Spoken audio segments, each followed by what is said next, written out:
So we're gathering on yet another, we're doing this a lot lately. So the ICCR community is coming together yet in the midst of another severe climate issue. But no one in this room has blamed this on God, right? This is not an act of God, right? We've been at this for decades, and we know, while we can't say that every storm, it is winter, the fact that Sirius had to cancel their event a couple of weeks ago, was that ironic, right? But anyway, so we're grateful that you're all here. You're gathered in the midst of a community of faith communities who have been grappling with the severity of climate change since the 1980s. And we started out because we knew that the poorest of the poor around the planet would be most impacted as we move through. People who would have no concept of what insurance might be, right? We come together as communities who have a global presence, right? These faith communities. And so we know firsthand what the impacts are. Since the 1980s, we have been engaging with corporations, asking them to identify their greenhouse gas emissions, excuse me,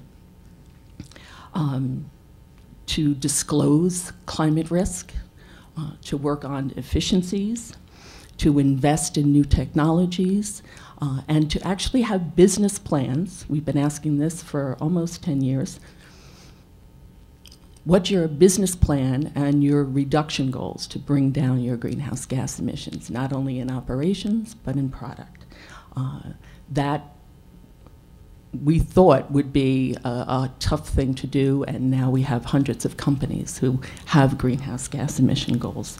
So the task of this day in terms of moving financial impact, right? Moving the financial sector, moving our own portfolios into a more proactive space really comes from a long tradition of the faith communities, certainly here in the United States.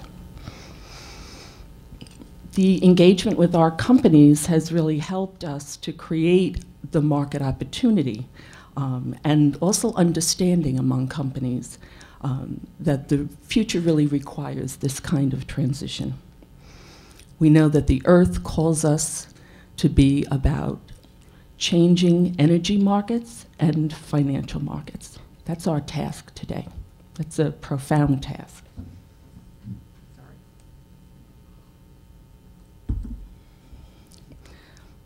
So this is quite consistent with the leadership that ICCR members have had, and also with the prophetic role, the prophetic voice that we've kind of claimed in some ways, as well as not just the members here, but the financial managers and consultants and our colleagues who have willingly embraced our ministry, right, and have called it their own as well.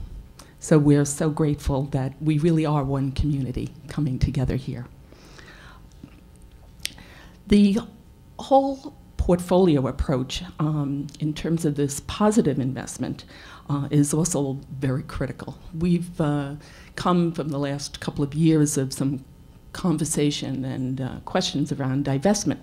Right? This is not a divestment community here, right? We are not trading in our voice. We have been the instigators for years. At the same time, our portfolios need to also respond to the increased need that you'll hear about today for positive investing, right? To really shift these energy markets and the financial markets.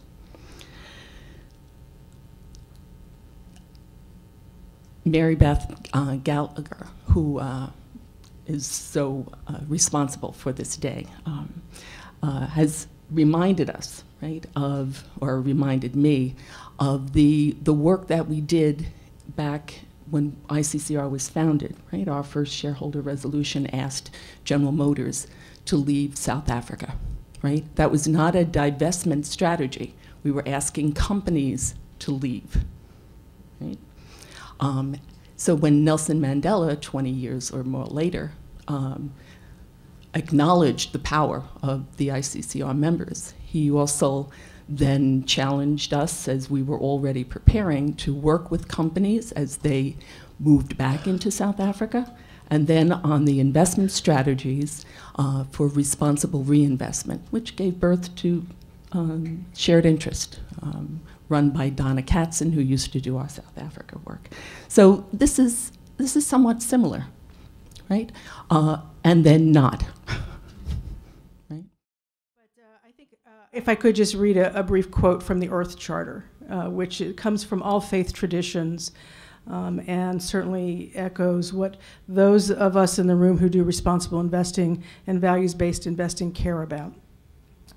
We must join together to bring forth a sustainable global society founded on respect for nature, universal human rights, and economic justice. So this is really what we're talking about, but the scale of it is not insurmountable, but certainly much larger than perhaps what we've seen before, just given the $5 trillion number. So the question to all of us is, how do we take what we've heard today? How do we take all the efforts that we're all doing individually, and how do we collectively, as a group of responsible investors and faith-based investors, and part of ICCR primarily, come together to make sure we make a difference, to make sure we are coming together to use our investments in yet another way to promote change, to respond to needs. You know, the faith-based investment community back in, I think it was the 60s and the 70s, were the early adopters, the early investors in community investing. And they did that because they saw that capital was needed to make a difference, more often than not in their local communities. And what I would suggest to you right now is we've moved from a local community to capital is necessary to deal with our global situation, our global world. But we all care about it because it has local impacts as well as impacts through the world.